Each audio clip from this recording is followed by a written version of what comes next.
या बातमीचे प्रायोजक आहेत hotel Badepir, Lakshmi market, Vijapur west, Solapur. दुसरी शाखा मुस्लिम बादशाहपेठ, जिंदाशाह मदार चौक, सोलापूर।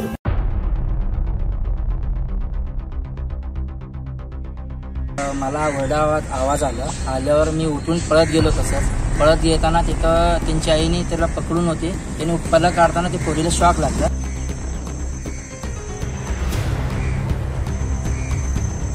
सोलापूरच्या नीलमनगर परिसरात आज एक हृदयद्रावक घटना घडली। विजेचा शॉक लागून एका 13 वर्षीय मुलीचा मृत्यू झाल्याची दुःखद बातमी समोर आली आहे। समृद्धी सिद्धेश हिरेमठ, वय वर्षे 13, राहणार नीलमनगर, सोलापूर असे मृत्यू झालेल्या मुलीचे नाव आहे। ही घटना आज दिनांक 27 जुलै 2025 रोजी सकाळी 8 वाजण्याच्या सुमारास नीलमनगर येथील एका घरात घडली। मिळालेल्या माहितीनुसार समृद्धी सिद्धेश हिरेमठ ही मुलगी घरात पाणी भरल्यानंतर चालू असलेल्या पाण्याच्या मोटरचा पिन काढण्याचा प्रयत्न करत होती। यावेळी तिला विजेचा जोरदार शॉक लागला आणि तिचा जागीच मृत्यू झाला। स्थानिकांनी तिला तात्काळ सोलापूर येथील शासकीय रुग्णालयात म्हणजेच सिव्हिल हॉस्पिटलमध्ये दाखल केले, परंतु डॉक्टरांनी तपासणीअंती तिचा आधीच मृत्यू झाल्याचे घोषित केले। सुदर्शन सावकार, मी अचानक घरात झोपलेलो होतो। अजून मग मला वडावात आवाज आल्यावर मी उठून पळत गेलो। तसंच पळत येताना तिथं त्यांची आईने त्याला पकडून होते। त्याने उपरला काढताना ते पोरीला शॉक लागला।